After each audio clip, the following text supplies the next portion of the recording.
Baghdad کے بازار میں ایک حلوائی صبح صبح اپنی دکان سجا رہا تھا کہ ایک فقیر آ نکلا۔ تو دکاندار نے کہا، بابا جی آؤ بیٹھو۔ فقیر بیٹھ گیا تو حلوائی نے گرم گرم دودھ فقیر کو پیش کیا۔ فقیر نے دودھ پی کر اللہ تعالیٰ کا شکر ادا کیا اور اس حلوائی کو کہا کہ بھائی تیرا شکریہ، اور یہ کہہ کر فقیر چل پڑا۔ بازار میں ایک طوائف عورت اپنے دوست کے ساتھ سیڑھیوں پر بیٹھ کر موسم کا لطف لے رہی تھی۔ ہلکی ہلکی بوندا باندی ہو رہی تھی، بازار میں کیچڑ بھی تھا۔ فقیر اپنی موج میں بازار سے گزر رہا تھا کہ فقیر کے چلنے سے ایک چھینٹا اڑا اور طوائف عورت کے لباس پر گر گیا۔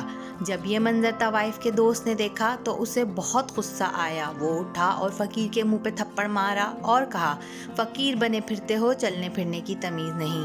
فقیر نے ہنس کر آسمان کی طرف دیکھا اور کہا، مالک تو بھی بڑا بے نیاز ہے، کہیں سے دودھ پلواتا ہے تو کہیں سے تھپڑ مرواتا ہے۔ یہ کہہ کر فقیر آگے چل پڑا۔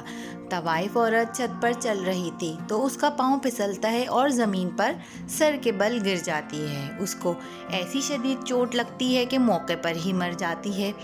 شور مچ گیا کہ فقیر نے آسمان کی طرف منہ کر کے بد دعا دی تھی، جس کی وجہ سے یہ قیمتی جان چلی گئی۔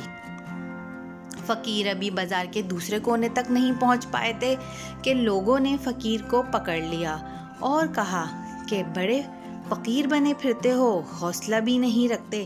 فقیر نے کہا کہ کیا ہوا میاں؟ لوگوں نے کہا کہ تم نے بد دعا دی اور عورت کی جان چلی گئی۔ فقیر نے کہا کہ واللہ میں نے تو کوئی بد دعا نہیں دی۔ تو لوگوں نے ضد کی کہ کہا کہ نہیں، یہ تیری بد دعا کا ہی کیا درا ہے۔ جب لوگوں نے ضد کی تو فقیر نے کہا کہ اصل بات پوچھتے ہو تو میں نے کوئی بد دعا نہیں کی، یہ تو یاروں یاروں کی لڑائی ہے۔ لوگوں نے کہا وہ کیا؟